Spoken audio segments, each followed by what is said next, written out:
At first, I have a couple of announcements. So virtual candidate forums have some unique features. We've done exactly 2 so far. We did 2 last night. But we think we've designed a process for using the conferencing apps that will give everyone a good experience and follow the league's longstanding and well-received process. There is a host timekeeper and a moderator for this candidate forum. The host tonight is Margie Gator. She's in the box labeled admin LWVNCSMC. And the host is responsible for managing the virtual meeting. Video for the audience is turned off by default, along with sound as well. The only video that is enabled is for the candidates, the moderator, and the host, who will be assisting in timing candidates' responses. The host has set up the conferencing app so that you are automatically muted. This is to allow the candidates to speak without interruption. However, we do urge everyone to submit questions, and we have gotten some questions in advance via the email address that was provided. And that, a little farther back, great. So you can still send your questions via this address, which is lwvncsmc.questions@gmail.com. So you can send them there. But you also can send a chat. You can go into chat and send a question via that method as well. The chat will go directly to Margie, and the candidates won't see the questions. She then transfers the questions to me via an IM. Let's see. We ask that no campaign literature or other material, including campaign promoting background photos, be permitted during the meeting. And I'm not seeing any right now, so that's good. The League of Women Voters is a nonpartisan political organization of both men and women whose purpose is to promote active and informed participation in government. We appreciate the interest and efforts of groups such as the Midcoast Community Council in presenting events that increase voters' knowledge about the candidates and the issues. The purpose of a candidate forum is to provide an opportunity for all the candidates to be heard at one time and to be questioned by you, the audience. We hope that by bringing the candidates and voters together face-to-face, voters will be better informed and will make wise decisions when they vote. We appreciate your interest in coming out to learn more about the candidates. Tonight, you will hear from the candidates for the Cabrillo Unified School District School Board. There are 5 candidates for 2 seats. There are 2 districts represented in the school district boundaries, B and D, that cover these 2 seats. In District B, the seat currently held by Kimberly Heinz is up for election. And in District D, the seat currently held by Sophia Lane is up for election, and the term of office is 4 years. And what I'd like to do quickly is to show you, since the districts are new, relatively new, they're new for this election, I wanted to share with you where the districts are so you understand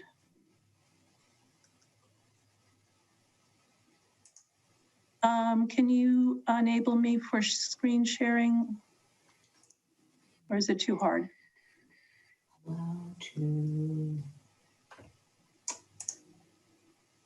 you go. Try this again. Right here. Okay, so this is the coast side. You can see up towards Moss Beach and Montara is A. B covers the blue territory, which is basically El Granada. C covers the territory that's often known as, I believe, Miramar and Frenchman's Creek. D is classic downtown Half Moon Bay, which is the other, and Alsace-Lorraine neighborhood. So that's the D area. And then E is south and covers Colony Club and a much and all the way down to San Gregorio. So those are the districts, and we are covering B and D. Kathy, I just sent you a chat for a quick reminder.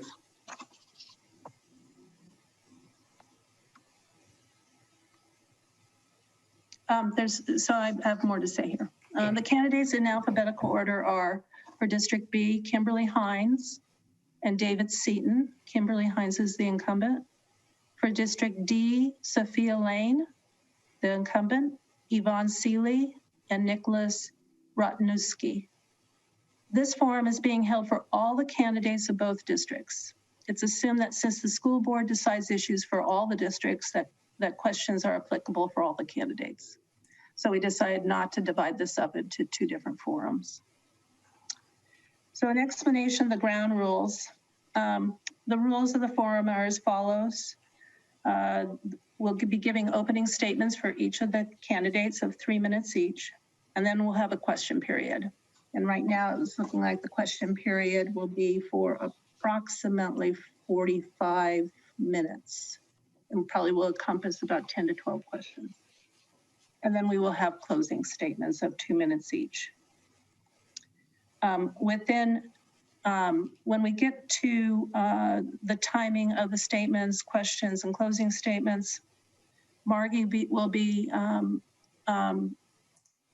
showing a sign when we get within 30 seconds of the end of closing and opening and closing statements. And so she'll be alerting the candidates. And then a sign for 10 seconds on questions. And a full stop when you've exceeded your time. Again, to repeat again, if you have questions, if you've just come in, we have an email, lwvncsmc.questions@gmail.com, or you can send a question via chat. All questions come to the moderator, and I will sort the questions by subject, and we'll cover a variety of topics. I want to warn you, we seldom have time to ask all the questions, and I may need to rephrase and combine questions at times. So we are not, so basically I will do my best, okay, to cover all the questions that come in. So I think we're ready for opening statements. And prior to the start of the forum, we drew lots, okay, as to who would start first and the order in which they will speak. So our first candidate to speak will be Kimberly Heinz. And you can go ahead, Kimberly. I think you can unmute yourself. Thank you so much, and thank you to the League of Women Voters for hosting this event. My name is Kimberly Heinz. I've served as a CUSD board member for the past 4 years, and am currently the president. My children both graduated from Half Moon Bay High School, and so I'm familiar with the K through 12 experience as a parent and understand what that looks like a little bit for students all the way through the system. My door is always open. During pandemic, it's frequently my front porch now, but to host groups of teachers or parents who have questions about the district and try to be as transparent as possible with what's happening and answer to the best of my ability. I'm a STEM professional at NASA Ames Research Center, and I have 7 years of teaching experience in elementary and middle school. I have a Master's of Science in Industrial Organizational Psychology and a Master's of Science in Engineering, Product Design. I was asked recently about how we close the achievement gap in our district, and I believe we need to focus on equitable foundations for all of our students. I tend to be data-driven and recognize that research demonstrates students excel in all academic areas when visual and performing arts are part of their foundational offerings. 2 items I would like to focus on if re-elected or elected to a second term are that CUSD may be able to leverage surplus land assets for employee housing. or in some way to help our district. And second, I think we need the entire community to advocate for a fundamental change in the state funding model. If we don't have a locality pay index or have a higher level of sustainable funding, our teachers suffer, our students suffer. And so that's something that I would be very intentional with in a second term. This is not an easy time for parents, for students, for teachers. We have to be aware of the welfare of everyone in this ecosystem. And where we're very concerned about children falling behind, I want to be mindful that children are resilient. And we have an opportunity. We have an opportunity to model care of not only our students, but each other. And we need to listen for all of the voices and opinions of families in our district, and balance that with what our long-term needs and constraints are. So I look forward to this evening answering questions. Thank you. Thank you. Second will be Yvonne Seeley. And you are unmuted, so you should be able to go. Okay. Good evening, ladies and gentlemen. My name is Yvonne Seeley, and I am running for the trustee area of D. And I thank the Board of the League of Women Voters for this opportunity to speak to the voters. I'm an attorney in San Mateo County, and I've been in this county for over 30 years. I hold not only a degree in law, but also in business. And while I'm not a teacher, many members of my family, probably about 13 members of my family are educators. It's a profession that I highly respect. In my own practice of law in San Mateo, it's family. I specialize on child custody and child issues. And so this taking care of children is very near and dear to my heart. I'm running for the school board because I'd like to make some changes. And actually, some of my changes were well stated by Kimberly. It sounds like she and I share some goals. I think the budget for the district needs to be looked at. I think budgets reveal priorities. And one of the priorities that I think needs a huge attention is how we treat teachers. The teachers, they haven't been in contract for about 2 years. I don't understand that. I'm sure the supervisor of the district has a contract, but I don't know why the teachers are being put off. But I think that gives the impression that perhaps they're not as valued as they should be. They're underfunded. They're not getting the financial resources that they should. There's a revolving door with school teachers, because why should they stay in the Cabrillo Unified School District when they can make $20,000 more per annum by just going over the hill and working for Foster City or San Mateo School District? So that concerns me. So when there's a big revolving door, that's low morale for the teachers, low morale for the students, and I think that's something that needs to be looked at and addressed. I also share, and I'm happy to hear Kim's comment, I do think we have to look at just not the traditional methods of funding our district, but even other funds as well. That's why I'm running. I want to make some changes, and I think I can do the job. Thank you. Thank you. Next on our list is David Seton, and he's running for a seat in the B district. Hello. Yes. Thank you so much for putting this on. I think it's a great venue, and I wish that you guys would do this more throughout the year earlier on to get people, running and get things out ahead of time, because it is such a great opportunity that is limited these days. And but so I've grown up on the coast. I've went through starting at El Granada School to Cunha to Half Moon Bay High School, and I've lived on the coast most of my whole life outside of college years, and really do have a good intimate knowledge of some of the inner workings of the schools and the challenges and the discrepancies I think that you see starting at about 6th grade that are, tremendous, probably bigger than you see at any other schools. And I do see it as a crisis point that has been going on for coming up on 3 decades now. And it seems like of everything in the community that, it's almost like happy-go-lucky that as the whole ship is sinking, there's a denial of what's going on. I mean, you look at all these private schools in the area and they all say the same thing. We love Half Moon Bay kids in terms of there's been a net drain. We know it's happening. And yet we have some great teachers. We have the greatest community. We have all the drivers in play.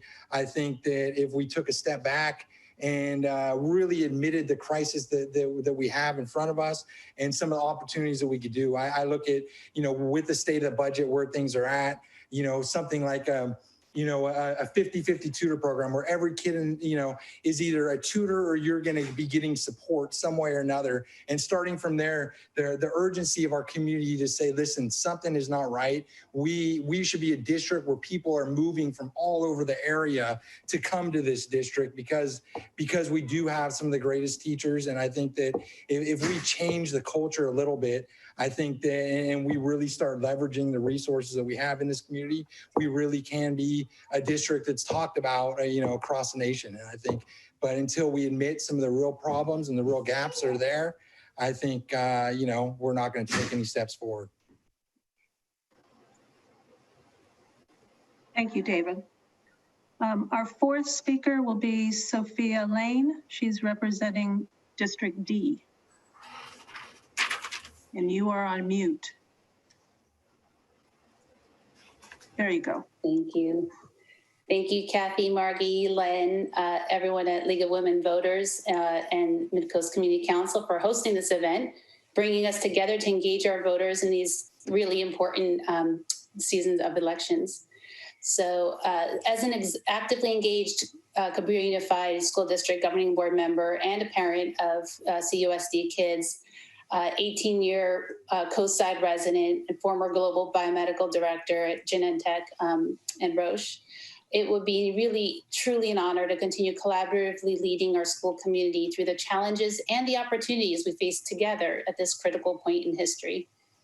I think we can all recognize that the pandemic and the associated economic recession and social unrest and the daily surprises of 2020, if you will, they've really acutely exacerbated the chronic difficulties faced by California's public schools.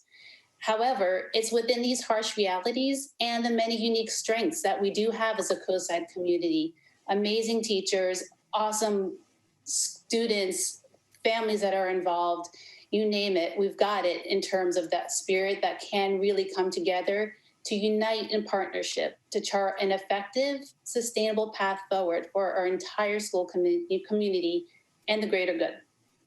So I'm really proud of significant progress we've made over the last 4 years that I've been on the board in growing a truly collaborative, student-focused network of educators, community partners, and families, inclusive, perhaps for the first time, of our Latinx community.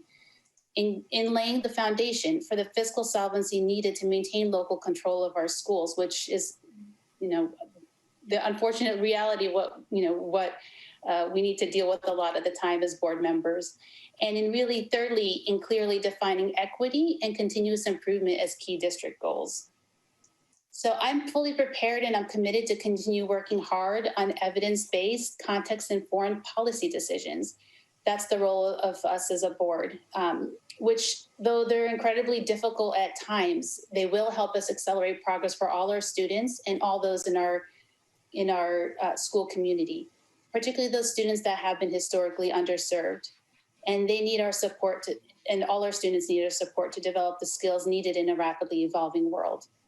I'm really looking forward to working with my local partners, partners at the county, partners at the state I've made over the years to advocate for full and fair funding for California's public schools. It's no secret, perhaps the worst kept secret, that public school funding in California is not equitable. And we have massive discrepancies even within our county. And that's the root that needs to be fixed. So I look forward to wearing that advocacy hat as well. And I really look forward to tonight's conversation. Thank you. Okay. Thank you, Sophie. Sorry. And last, we have, not least, we have Nicholas Rotniski, who is looking for a seat in District D. And go ahead, Nicholas. Good evening. My name is Nicholas Radnewski, and I'm excited to be here with you all on this special autumn night, where my wife, a fellow educator, and I are celebrating 5 wonderful years of marriage. I would like to thank the Midcoast Council and League of Women Voters for hosting this forum, and thank all those who are here in attendance tonight. I have chosen to forego all partisan affiliated endorsements for this specific election, as I strongly believe the only platform that really matters is that which specifically targets the unique needs of the Cabrillo Unified School District students through a nonpartisan lens. I would also like to share that I have opted to forego any and all donations to my campaign, as I strongly believe that if you are considering making a donation, it should go to an organization that is helping those people strongly impacted by the devastating local wildfire. I plan to fulfill my responsibilities as a school board member as follows. The first responsibility as a school board member is to set the direction for the district. As much as I can appreciate a good analogy and the use of inspirational quotes, in order to successfully set the district in a positive direction, I find it highly important that the information being provided is clear, objective, transparent, and respectful. Next, I plan to establish an effective and efficient organizational structure where I will bring practical solutions while demonstrating what true grit, growth mindset, resilience, and perseverance looks like, as opposed to simply stating these terms for the sole purpose of providing rhetoric. Next, I will ensure accountability to the public for the performance of the district's schools by holding myself accountable for creating positive change which holds all district leaders to a higher standard of transparency and objective communication. I will also work collaboratively with all stakeholders to ensure that our most underserved scholars' needs are met district-wide. The fact is, our data-driven research tells us that 47% of our Hispanic and Latino socioeconomically disadvantaged student population have been identified under the Standard Not Met classification for English language arts and literacy in the 2018-19 school year. Over the past 3 years, there has been progress to the tune of an abysmal rate of approximately 1 percentage point each year. At that rate, we will reach the 25% mark in the next 22 years. Furthermore, the number of students who are classified in the Standard Not Met level for mathematics is at a whopping 62%, which clearly demonstrates the need for new eyes that are capable of identifying new, practical, and creative solutions to bring true equity for all, for every student living in Half Moon Bay. Thank you. Thank you, Nicholas. Okay, so we've done the opening statements for the candidates. Now we'll be getting into the question section of our program. Each candidate will have 1 minute to answer the question. I'm going to vary the order in which the candidates are called on to speak. If a question is addressed to a specific candidate, that candidate will be asked to answer first. The other candidates will also have a chance to respond. So far, I've not gotten any questions that are specific to candidates or are specific to, the other option would be questions specific for District B or District D. So let's start. And as I said, I've already ordered you for each question round. So the first question, Yvonne Seeley will be answering first, and then each of you will be in turn. And I'm going to give you a kind of a generic question for the first question. If you were going to write a job description for being a Cabrillo Unified School Board member, what would be that 1 minute job description? Yvonne.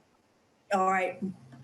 It would be somebody who has the ability to understand budgets, somebody who has the ability to be willing to meet with all the stakeholders in the school district. That would mean the teachers. It would be the other board members. It would have to be somebody who can make tough decisions and not kick decisions down the road for a later point in time, hoping the economy is going to be better. So you've got to be a good decision maker. You have to have, and you have to be able to collaborate with other people in order to persuade them, perhaps to bring them to your point of view if there's any votes and so forth. So I think caring, commitment, being collaborative and data-driven, understanding budgets, and I think also creative, especially in this dynamic where pursuing the traditional funding measures, but also the non-traditional Okay. funding measures. We'll go on to Kimberly. Same question. Sure. I think you have to be a good listener and you have to ask the right questions. You've got to get all the information on the table to make a good decision. You have to understand what all of the inputs are, and if there's blinders for something, be able to pull that out. And it takes time to figure out how all of the pieces work with the district. Figuring out how to host study sessions and get information on the table so you understand all the underpinnings of the budget or the best practices for delivering educational curriculum. You have to understand what all of the different moving parts of the district are and be willing to be in a learning mode, first off. That's it. Okay. Next, Sophia. Thanks, Kathy. So to your question about what is the job description, I think first about the responsibilities, and at its core, the job of the board members to participate as part of the governing team to oversee the district on behalf of the community. So that's it really in a nutshell as far as what the purpose is. Specific responsibilities under that umbrella include financial oversight, include hiring and overseeing the superintendent. So we don't operationalize, we don't set org structures, we don't do a lot of the nitty gritty, but we oversee the superintendent with, they are our sole employee doing the operationalization of the direction of the board. So the board sets policy.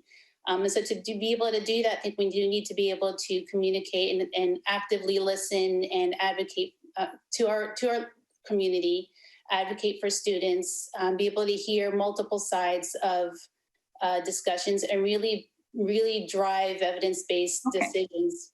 Thank you. Thanks. Nicholas. 1 minute job description for the board in my eyes is being able to research, ask questions, and identify whether those responses are true and transparent. When I hear district leaders describing the budget as very, very, very crazy roller coaster, mind-boggling, a giant, crazy, confusing math problem, the bones of the elements of those things, brain surgery, dynamics are tremendously dynamic. Storms have multiple storms, while making sure the community has an understanding that data and numbers are sliced one way or the other. This leaves no doubt in my mind why the district is in the shape that it is in. And as far as my job description goes, I'm here to bring transparency, objective communication, and transformative change in a clearly broken system. Thank you. And finally, David. Yes, thank you. If I could distill it down to one word, I'll take it from stand up and deliver. And Ghana said the desire. I think the idea of the cultural change of rethinking everything about education and really getting down to each individual student and their needs and their limitations and the resources that are coming to them, and really unleashing the desire of every single student in the district. And I think it all starts with that. And I think that from there, there's so many other things that could come together. And I think that myself as a board member, understanding the community inside and out and living through Cabrillo and knowing the limitations and strengths, I think that if we could all come together and understand the urgency and unleash that desire within the parents and students and board members and teachers and everyone else, that we need to raise the standards and our expectations. I think that we could do David, so. we're going to move to the next question. Thank you. Okay, so I've got 3 questions that are kind of on the same subject, but I think it's a deep subject. So be prepared for a couple more questions after the initial question. So the question is, do you feel that the teachers of Cabrillo Unified School District are fairly compensated? And first up will be Sophia. One word, nope. That's my short answer. I think there's not probably, I would venture to say, a person in this entire school community that wouldn't really offer a whole lot more. And it's heartbreaking that we're in a position where we're not there yet. It's a tough battle when your per pupil funding is, less than half what neighboring districts are over the hill. It's really, truly heartbreaking for our students of California that that's the case even within a single county. We're very lucky for all the strengths that we do have, but that full and fair funding is something we really need to work on. I'm really thrilled to have worked together with several community members over the last couple of years and helped support the formation of the Co-Siders for Better Education funding. By no means was I a founding member by any stretch, but I think. Okay, thank you. So, David? Do you think yes, how do you feel about teachers being fairly compensated? Yeah, I think, categorically, I think everyone talks about it. It's an underpaid profession. And I think you look at the numbers here on the coast, I think they're, it was significantly underpaid, when you break it down by different districts. And so it's about what are we going to do about it? In the past, the boards decided to spend money on technology and things like that to go down in value rather than making a priority that really, some of these teachers that have been here for decades are significantly underpaid. And what keeps them here is housing and the community. And so if we can focus on that, the importance of housing and getting teachers, whether it's buying or leasing or whatever, that once they live in this community and become part of this community, they become, underpaid to even greater degrees because of what, the other synergies that they bring. And I think that, some of the past decisions that have been made, I think that if we look at that, what can be done about it? Now we're in a difficult time, but are they underpaid? Absolutely. We'll be moving on now. Nicholas? As it relates to teacher raises, I begin to ask myself, why does it take a teacher strike in order to strike a deal at the negotiation table, especially after tens of hours of everyone's valuable time was already used up to no avail? This is yet another example of why objective communication, transparency, and accountability is so integral to setting the district in the right direction. When the reason provided is that staff say they won't approve an AB 1200 form for the purchase of teacher raises if one was submitted, stakeholders should be entitled to see the original form that was filled out correctly, submitted to the county, and ultimately rejected in order to steer the district in the right direction and begin building trust once again with all of the stakeholders in our community. Thank you. Okay, thank you. That was Nicholas. Next is Kimberly. No, teachers are not fairly compensated. It's a tough profession in the Bay Area. And Sophia mentioned the constraints on our budget. When we are under the local control funding formula, we get the same base per pupil funding that Visalia gets. That's a much lower cost of living area. In terms of equity for teacher pay, we have to look for a sustainable solution. And so understanding the whole community, it's a bigger question than just negotiations. And it's not just salary. It's salary and it's health benefits and the whole package when we compare one district to another and what another district's base funding is. And so knowing those constraints, we need to figure out how to raise the bar for our base funding to actually do right by all of our teachers. And that's where we're going to find our solutions. Thank you. And finally, Yvonne. Clearly, they're not being compensated. And quite frankly, that's the reason why I'm running. I think the priorities of the district needs to change with regard to the budget. The teachers need to be in contract. They are not given good health benefits and no cost of living wage. That needs to change. The district is like a three-legged stool. You've got to support the teachers, and when you do that, the they provide better services for our students. And of course, the administrators have got to support both the teachers and the students. And if we know what the traditional methods are for funding, but I think we have to go outside some of the non-traditional. Salesforce gave $100 million to the San Francisco School District. That had an enormous impact on that school. I just don't see that there's, is the board grant. Okay. We have Keep those thoughts, Yvonne. Okay, we're going to go to our next question about this issue. This actually is a question asking you what your ideas are for directly supporting the teachers, specifically securing a new contract and obtaining their cost of living allowance or salary increase when the reserve is nearly 16% and 3% is the mandate. So I think this question is, and I'll restate it, is can you provide the audience with one clear idea on how to resolve this issue of teacher salaries? And we'll start with Nicholas. So look, it's important that we are exploring all options. When we always are looking to cut things from the bottom up, I think, why not start looking from the top down? When I hear district leaders talk about how there is so much robust money available in our Silicon Valley sector, I think, why hasn't that money been provided to Cabrillo Unified, a rural coastal community that needs are not met based on the current California funding formula?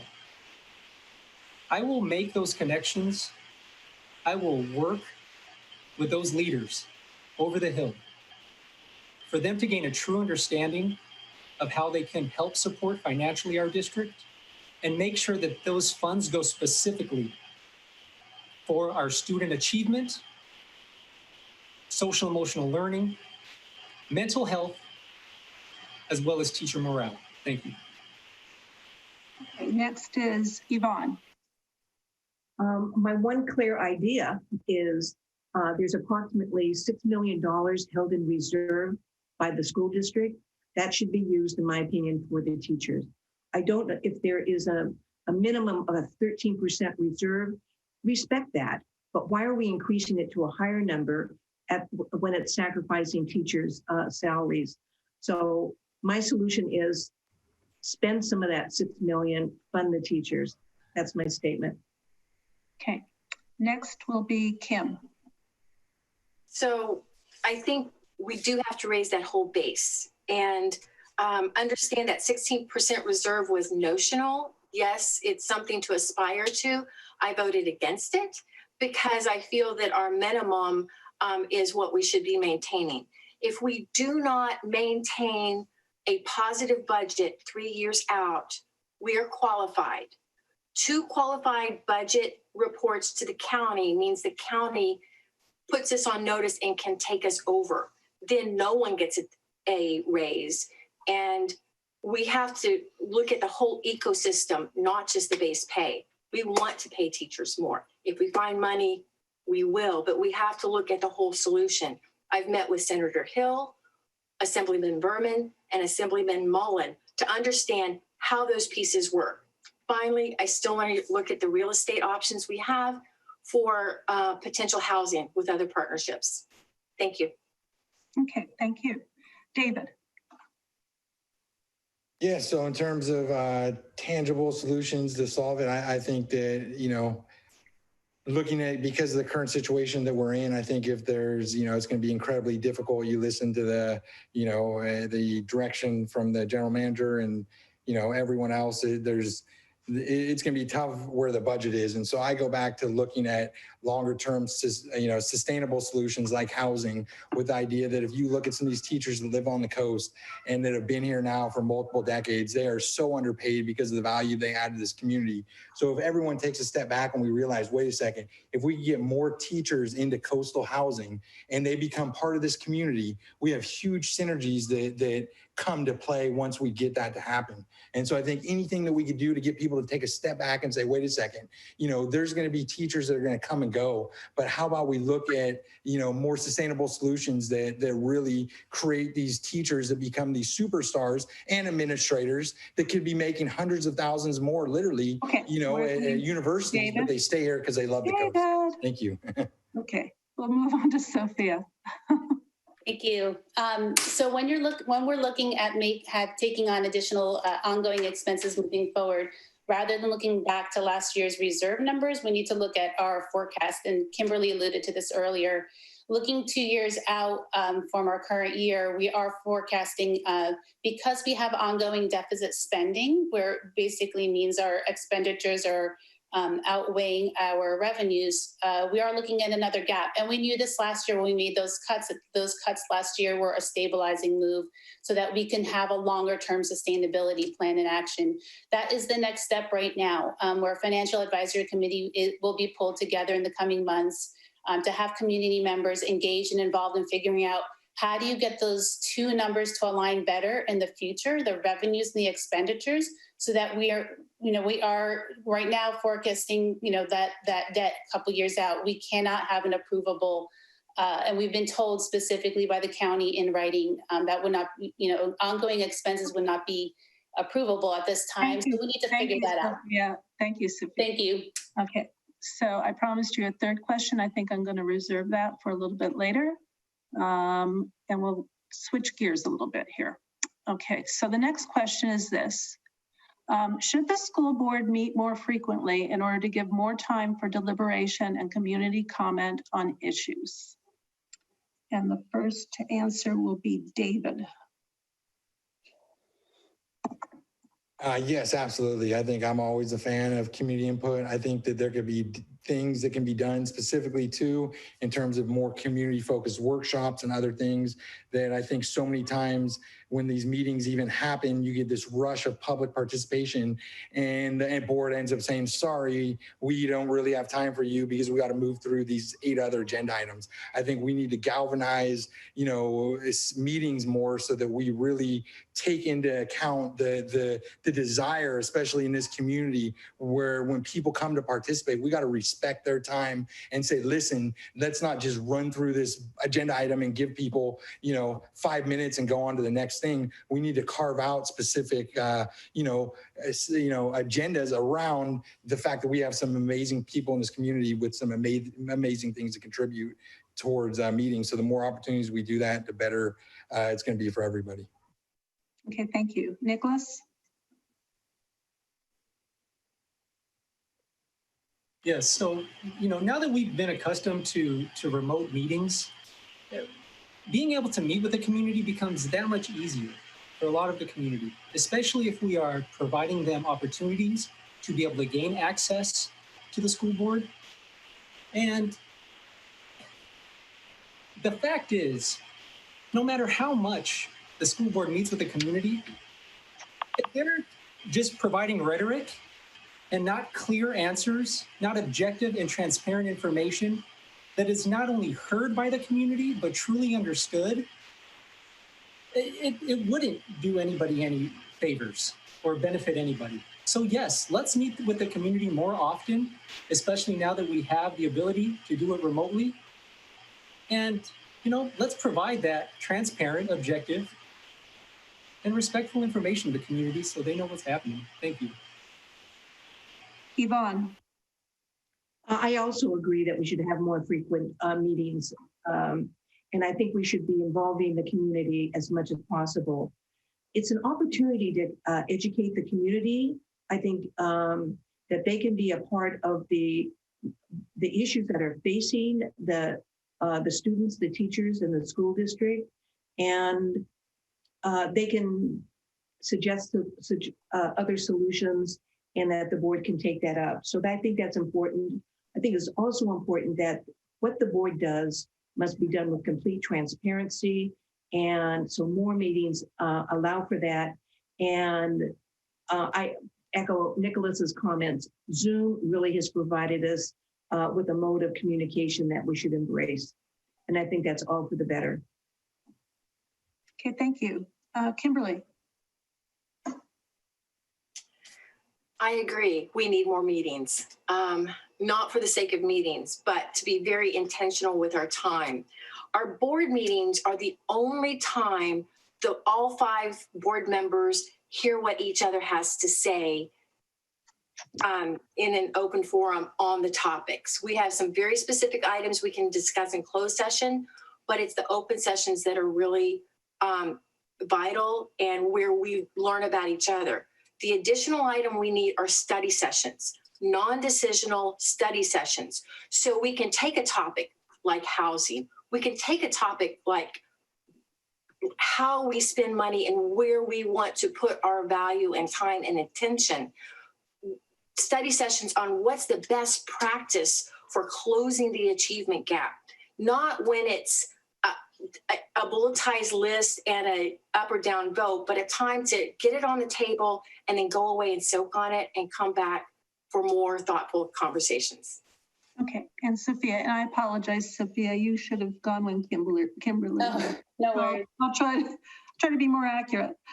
No worries. Well, I think I'll be very brief also to just say, yes, I think having the more engagement from our community, the better.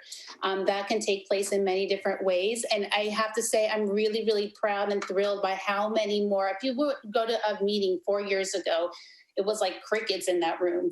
Over the last 4 years, we've really, really gotten so much more meaningful engagement, not just people like upset about things sitting in the room, though sometimes, of course, that's the case, but really that meaningful engagement.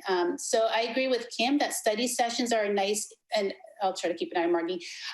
Study sessions are a nice informal way where you can actually have conversations. Necessarily regular board meetings follow parliamentary procedures, so it feels a little bit stuffy to everybody involved, including board members. But as we continue to work with our community, identifying opportunities for study sessions, I think is really great. Okay, thank you. New question. Okay, and this one is kind of specific to Area B, but I think it is a board issue in general. Despite the passage of 2 bond measures in the last 8 years, no shovels in the ground have occurred in the 2 elementary schools in the Midcoast. Bottom line, what can be done to have some visible progress? And we'll start with Kimberly. Thank you. So this past year, we actually had a presentation from the architects that came in and actually presented the plans for the El Granada School campus as well as the Farallon View campus. I think we may see some revisions to those, but there has been progress made since because as soon as that bond measure passed, the architects were hired to do that notional planning. And it started with community input by hosting meetings on the school campuses, talking to the teachers. And so I think that that's really important that we honor the progress that has been made and know that that's an active activity on behalf of our superintendent and our district office. So it's actively being worked. Sophia? And just say democracies sometimes can feel necessarily very slow because it seems like there is so much planning. But I think when we're looking at spending tens and tens of millions of dollars of our community's money that was earned through the trust of a bond measure that our community generously passed, we ought to take that time. So as Kim described, we have had various stages of community input from both the Farallon View and the El Granada school communities. Those plans were shared with the district staff, obviously was there, and then the architects' preliminary plans were made. The numbers were quite high, to be honest. And so given our enrollment, like most schools in California, is changing, and it is in fact going down, especially in the younger grades, it's something that the district staff are taking a closer look at to really make sure that we build for our needs in the future. Okay, David.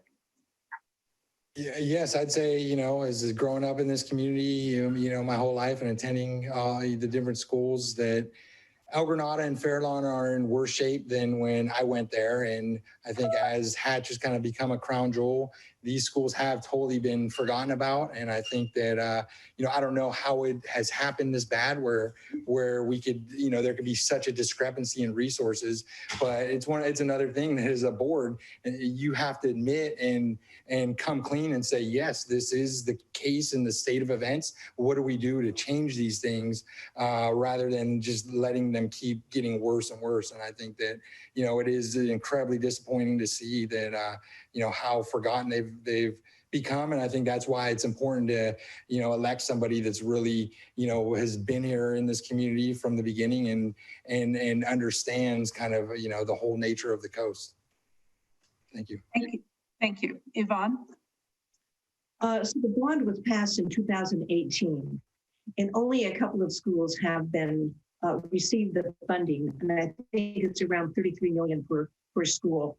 I'm hearing that the Half Moon Bay High School, which is in my district, they are anxiously waiting for that funding, and it's just not happening. The school is in horrible condition, huge infrastructure problems, and I quite frankly don't know what the holdup is. So that's another reason why I'm running for office. Okay, thank you. Nicholas? Can you repeat the question, please? The question has to do with the passage of the bond measures, which was for infrastructure, but nothing has happened with the two elementary schools in Area B. So the question is, what can be done to have visible progress? Excellent, thank you.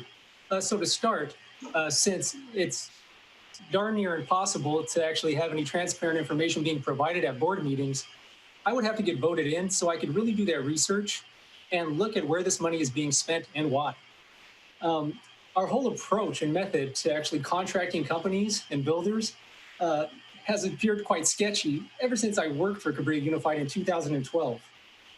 When we build brand new buildings that have mold inside of those buildings, which makes our teachers and students sick because of that ineffective building on the coast by these companies that we're hiring, that's the first thing we have to address. There is a far deeper core of issue that we really have to get to here, because it is far more deep-rooted than being able to answer why these types of resources are not being spent the way the community feels they need to be spent and what they're told the way it's going to be spent. Thank you. Okay, thank you. New question.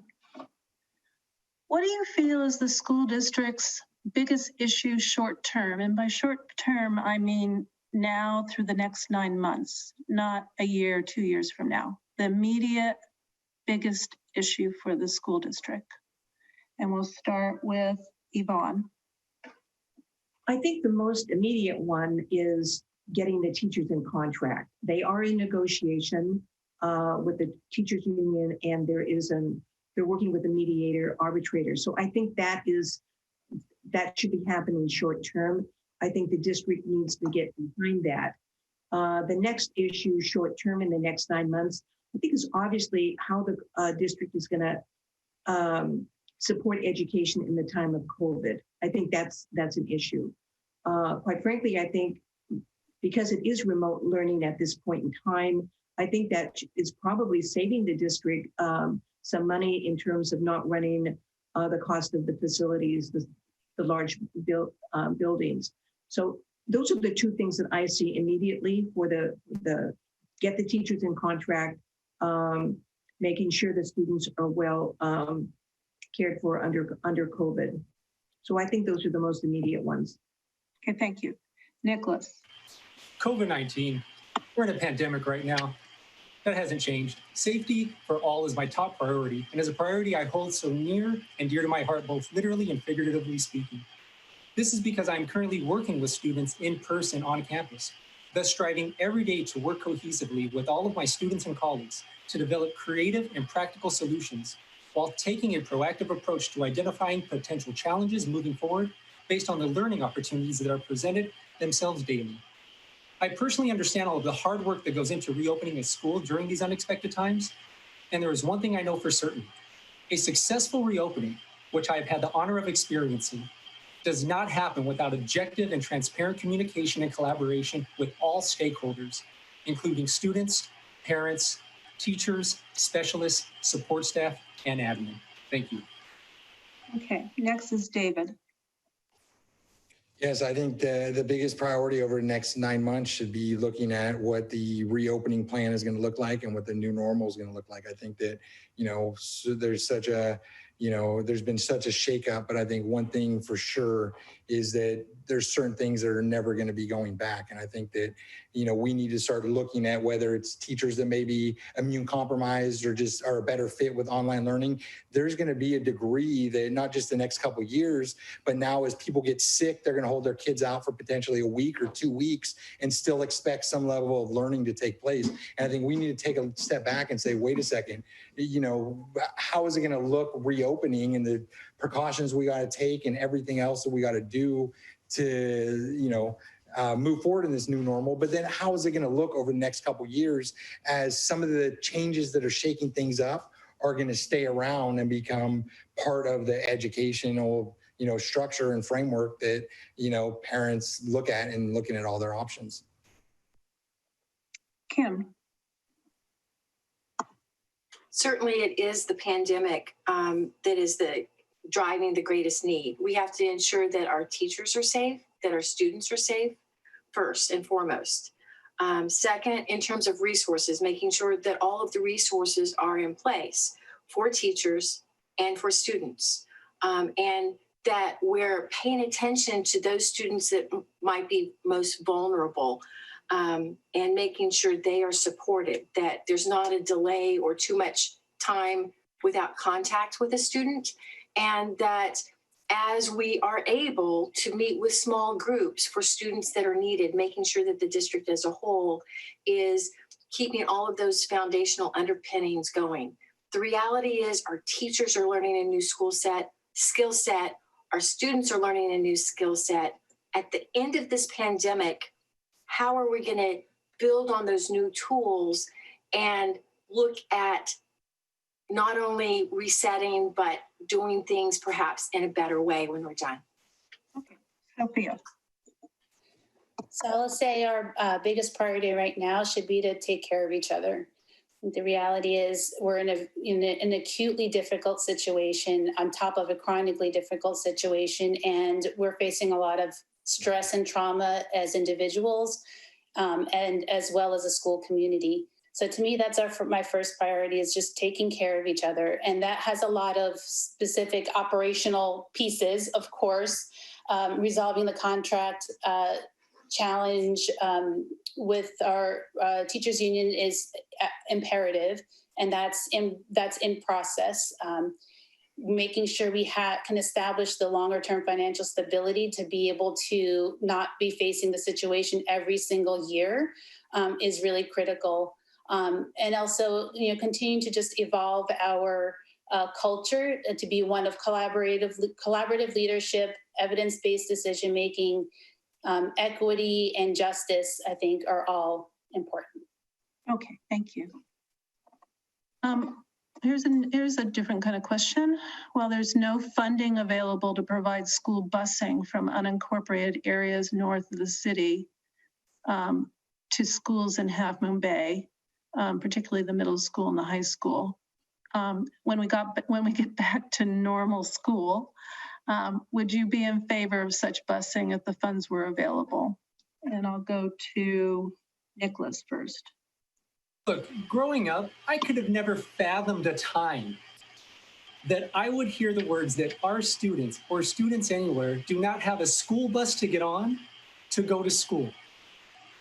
If the funding isn't within the districts, I've been heard busing by our school leaders compared to special ed. This is absolutely unacceptable. We need to find the budget, we need to find the money, and we need to get creative to do so. Thank you. Kim. Certainly, if there were budget enough to cover all of our needs and busing, I would certainly support it. but I understand that it's 10 pounds of ask in a 5-pound bag. So that is one of those shortfalls we have right now in our district. I didn't expect to be raising my kids in a district that didn't have busing. I grew up on buses and went 15 miles back and forth. So as a parent, I thought that was going to be available. It wasn't available. But I don't know that that's the biggest need we have. So again, it's trades. Anytime you make a decision within a period of time, that decision might be different. So we have to look at the constraints at any one time. Thanks. Next is Sophia. So sure, if we got a grant for busing, all in for that. But I think it is important to think about when we have any pot of money to think what are the priorities for that money more holistically. So I think of it from that picture, and what are the needs? What do we get the most bang for our buck, if you will, in terms of supporting our employees to support our students. So yeah, that's basically it. Okay, Yvonne. I would agree that we have to look at the budget to see if there's funds for busing. How much need is it? One would think that there should be buses for our students, but I don't know if it, how many of the students, what percentage of the population actually need the busing. Sophia mentioned the concept of grants. I think there should be somebody on the school board that's responsible for writing grants to service not only busing, but other small needs for our district. So that's my comments. David? I think it's something that has to be looked at, because if those are, the people that are impacted that have the greatest need, then we have to look at considerations. But I think in some ways it's outdated model, it's inefficient. I think there's other models, whether there's credits for, things like Uber, or even in this community, you're just putting together a network of people saying, this is the ride share needs that we have as a Cunha, whatever school you go to. Would you consider, there's options that I think we could do a better job, that then all of a sudden, again, it's a synergy that not just are we saving resources for our community that could be going to other things, but we're also creating bonds and having people filled community needs that every time we ask people in this community to step up to the occasion, they always go above and beyond. And I think this is an area where we could look at and say, wait a second, maybe we could put a little bit of resources into a communication plan that gets people that have the same routes. I think even maybe kids that bike, maybe there's exceptions for kids that bike a far distance to let them have a grace period for coming into school. I think we look at all options and see what the best idea is. Thank you. You're welcome. Okay, 2 more questions. So here's the next to last. It looks like the hybrid model will be the status quo for the next year, and the hybrid model when we're able to do it is a couple of days at school and then remote learning. Remote learning, though, is totally dependent on broadband access. What is the responsibility of the school board around enabling the technology for all students? And I will go first to, Sophia. So the digital divide has been one of the biggest challenges across the state in terms of equitably implementing remote learning for our students in the time of COVID. So the real answer is what has been lagging at the state level, unfortunately, due to corporate interests, quite honestly, in terms of really establishing broadband access, high-speed, reliable internet access for all our families across the state as a utility, just like water, just like electricity. So knowing that's going to take forever and a day and not really going to help us in this year of distance learning, there's been efforts through the county to start establishing public Wi-Fi. So that's in the works, but also through our district has been bending over backwards, working with community leaders in neighborhoods to try to establish as much. So in the spring, they use hotspots as kind of an emergency Band-Aid. So level 2 right now is really working within to establish the infrastructure at the neighborhood level. Move on to the next candidate, David. Yeah, I think it's an important issue that I think a lot of people forget about. And I think, I look at this as one of the overriding issues with communications with parents in terms of the importance of, because it's not just internet connections, it's microphones going out and troubleshooting computers and maintenance of computers so that they last a long time. And so many other things that go into training students and parents so that they could leverage and get the most out of technology. And it starts with broadband internet connection, having a computer that works. But I think it goes beyond that, having access to tech support or parent chat lines, and other things so that when a Zoom link goes down, it's not just this chaos. There's a sense of, that parents, are able to easily, like I said, a lot of times it could come down to communication with other parents, but setting up that platform so that everyone has the resources and is kept up to date with what's going on. Thank you. Kimberly. Yes, the district's role for the communications infrastructure is being a partner with the county, with the city, and these different groups that actually can provide that infrastructure and services. So number one, it's being a partner to those people who can make the changes and make sure it's there and continue to be that advocate. I agree that we have to provide the technology and the troubleshooting, and that has been a definite uptick in terms of getting computers into the hands of students and the teachers. There's a lot of work going on behind those scenes. It's not perfect, but I do know that our district is doing as much as they can, as quickly as they can. I also want to thank our partners, Boys and Girls Club, for creating hubs for students, as well as Cabrillo Education Foundation, which is just this sustainable partnership for our district. So the district's base job is to get everybody educated. And right now we're having to do different things. Thank you, Kim. Nicholas? Yes, thank you. I think that it's important that if our district leaders are stating that they have access to these millionaire and billion-dollar Silicon Valley corporations, it's important that we actually hold true to those statements and partner with them. That way we don't have this discussion. This began in March. I think it is baffling at the level of action taken to address this issue thus far is as slow and inconsistent as the internet connection that we're speaking about right now. This isn't about a monthly meeting. This isn't about saying X, Y, Z and using words and rhetoric. This is about understanding these families need our district. And as the school board, we should be accountable for making those connections, partnering with those people, and not just keep talking about it. Thank you. And finally, Yvonne. I think it's absolutely essential that the students have access to internet connectivity.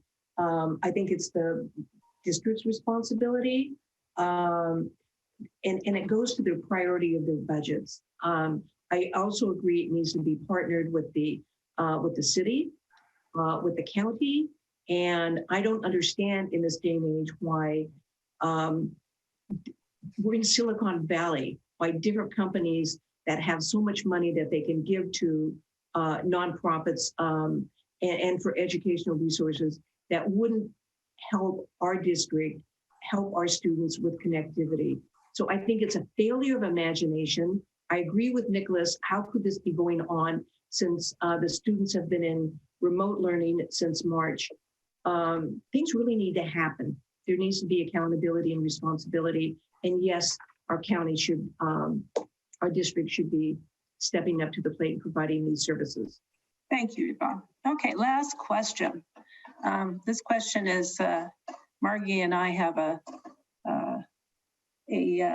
we both use the same last question, and it actually ties back to the very first question. Remember about the job description for the school board? Well, what special talents are you bringing to the office? Okay, and why are they valuable for this role? We kind of call this, what's your superpower? So we'll start with David. Yes, thank you. I think, going back and a couple years ago and looking at the weaknesses of Cabrillo and what can be done differently, I did start going in and substituting at schools all over the state. And I picked some of the worst schools that I thought would be trouble, some of the best schools, and just seeing a variety of what can be done. I think I saw some amazing things, and communities of people that by focusing a little bit on raising expectations, the tremendous things that could be leveraged. And I think that, growing up in the community, understanding, the framework and some of the weaknesses and where got here as a district, I think that, really going back and, seeing what has been done in some of these schools that has worked, what hasn't worked, and how that we can make Cabrillo a top performing school in the area, because we have all the right driving forces in play to make that happen. Yvonne, what's your superpower? I bring a fresh base, fresh ideas, creativity, determination. I make things happen. I don't accept the status quo. I dig deeper. If there's a problem, my whole life has been about solving problems, and that I would take this on in great earnest. And I think you can move mountains. You can the district has massive problems. It needs somebody with fresh ideas, somebody who could really make things happen. And I think I'm the person to do it. Thank you. Nicholas. Thank you. Although I don't have superpowers, I do have the in-depth experience and knowledge in the education system to know what it takes to provide effective and efficient support to those who are actual superheroes, which includes all of our amazing teachers, paraprofessionals, support staff, specialists, parents, and students alike, many of whom I worked with my time in the district, respect, and have been able to see grow. All of whom deserve to be treated with the utmost respect, kindness, and dignity, paired with objective and transparent communication that is not only heard, but truly understood.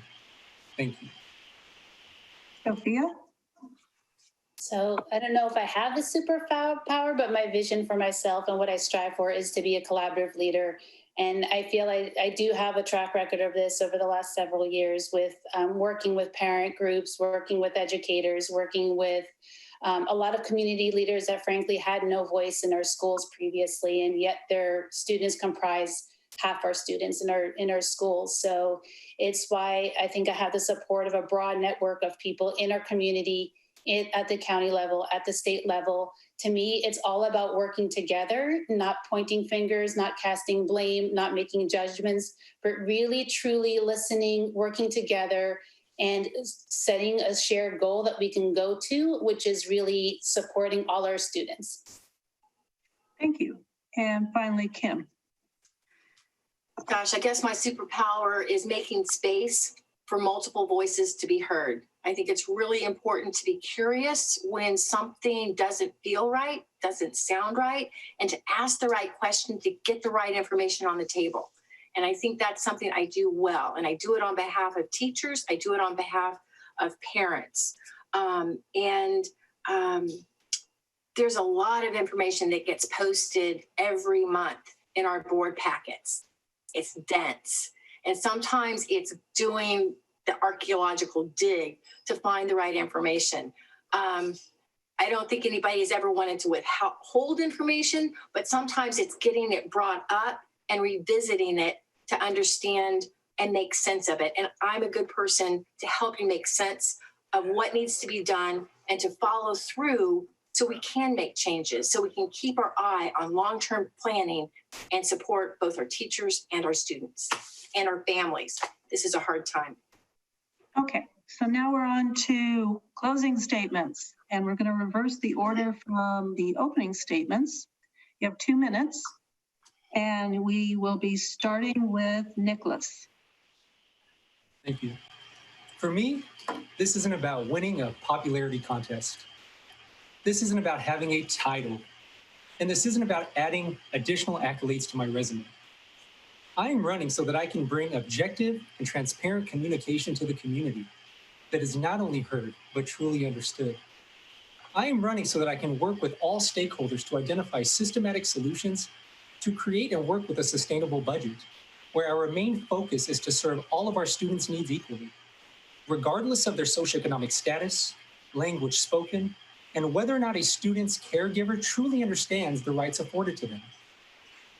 I, for one, am not only a lifelong learner, I am a lifelong educator who has dedicated my life to working with those students who need the greatest supports to thrive. With my 15 years of experience in the behavioral sciences field, working across many diversified educational settings, including 4 years with Cabrillo Unified, I know what it takes to bring practical and creative solutions to an education system that is in clear need of some real transformative change and has been for quite some time. I'd be honored to serve as your trustee Area D school board member, and you can count on me to bring community accountability and practical solutions to strengthen some of our most vulnerable areas of need within the district. Check out votersedge.com, where you will find my bio, a link to my candidate Facebook page, and my email, votefornick2020@gmail.com, where you can contact me if you have any questions or want to show your support and request a campaign sign or campaign button that I would love to drop off to you. I extend my deepest gratitude to all who are here in attendance tonight and know how truly important this year's school board election is for the future of our coastal community. I will be listing my endorsements after they have had the opportunity to watch this forum tonight and listen to my message. Thank you all and have a wonderful night. Thank you, Nicholas. Sophia, you are next. Need to unmute. Yep, I was getting to that button. Thank you. Thanks again to the League of Women Voters and Midcoast Community Council for coordinating these voter forums each election year. As engagement in local government, whether as an informed voter, an advocate, or an elected official, is crucial for our communities to thrive. I'm really excited to apply my proven track record in this role, my growing network of local community members and leaders beyond, as a board member, as a parent with students in this district, experiencing yet another side of what we do, and nearly 20-year coastside resident for the greater good of our school community. I'm really, truly passionate, and those who know me, and many around here on this call do, I'm really, truly passionate about equity and justice for our students, particularly those who have been underserved over time, be it because of their race or different special needs, or whatever their status is. I'm really passionate about that and continuous improvement and sustainability. And now more than ever, collaborative leadership and evidence-based decision-making will be absolutely critical in this role, making policy for our schools. And I really strongly believe that together as board members, administrators, teachers, families, students, we can accelerate progress so that all students and our entire unified school community can truly thrive. So if you want to learn more about me, you can always reach out to me anytime. Find me through whatever channel. My website is www.sophialane.org, and I'll be truly honored to serve this community into the future. Thank you. Thank you. David Seton. Yes, thank you for putting this on. Thank you for everyone attending.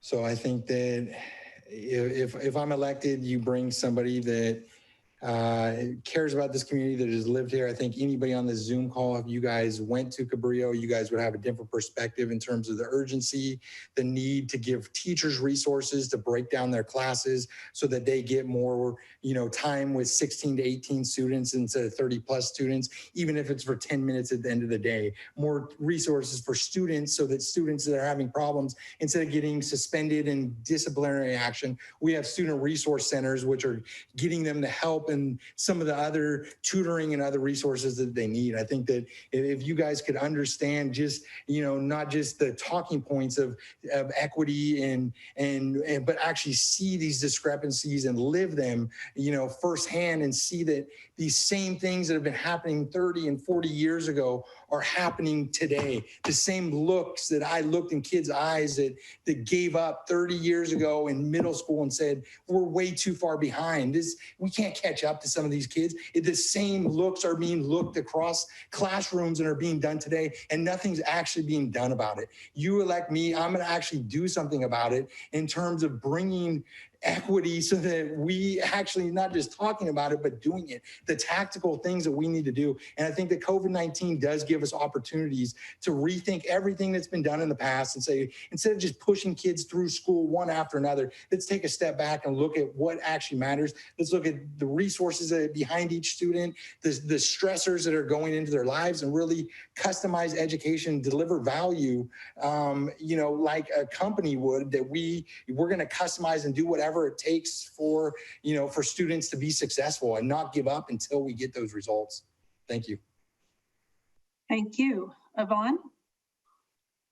I first of all want to thank and acknowledge my fellow candidates. I think all of us have a commitment to the community, and all of us wish to serve. And I honor the statements of my fellow candidates. This is a special time. It has special problems. They're more challenging problems. The old ways are just not working. So there can be a lot of words about what we've done in the past, but the past, hopefully it's not prologue, because that would be a disaster. In a few years, the budgets, the district is going to go negative. So there has to be fresh ideas on how we're going to solve the budgetary issues. And it has to be addressed. You can't ignore it. We can't use soft words. It's a troubling time, and it needs people with fresh ideas that can handle challenging problems and make things happen. And that's why I'm running.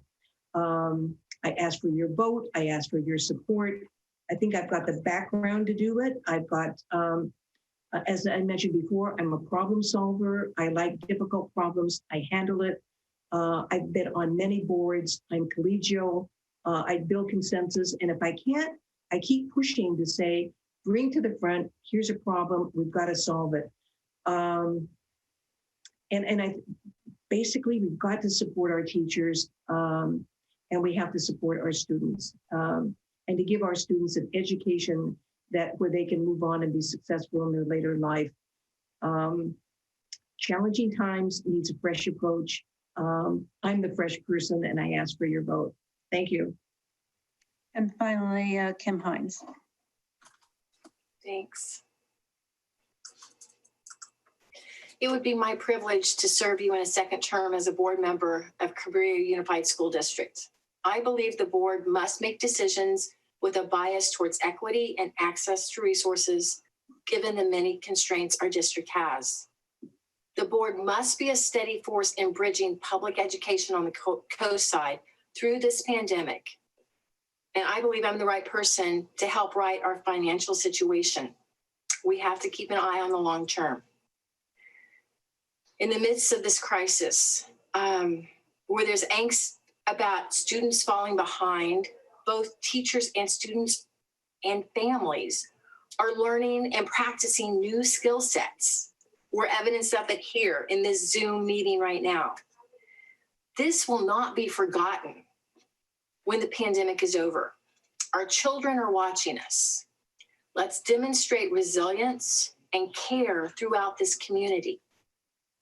I deeply am committed to public education, and this district, I want to see for the next generation. It served my children very well, and it would be my hope that the next generation to come has a really stable school base. It's worth the effort. This is a good community. And I really appreciate all of the answers from all of the candidates here. And thank you to Voters Edge and Midcoast Community Council. It's such a wonderful time when it's really, really tough. We've got to be watching out for each other. And thank you. I hope to be trustee area B candidate elected. Thank you. I'm much better in the morning. Take care. Okay, so Margie, that concludes the forum part of this, but I've got a little bit more information. I wanted to clarify a couple of things. The first is that you will be getting your ballots in the mail, okay? And I want to remind you that for those of you that live in District B, you'll be voting for either Kimberly Heinz or David Seton. And if you live in District D, you'll be voting for Sophia Lane or Yvonne Seeley or Nicholas Rutnutsky.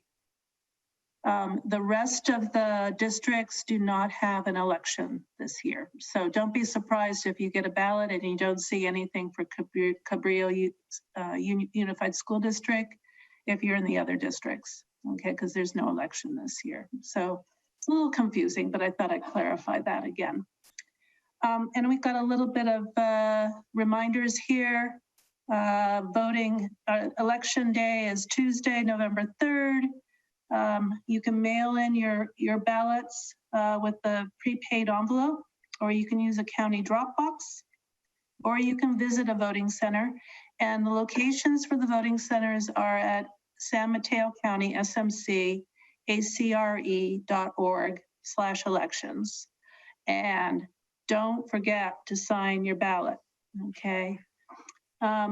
There's also more information that can be found in a number of different places.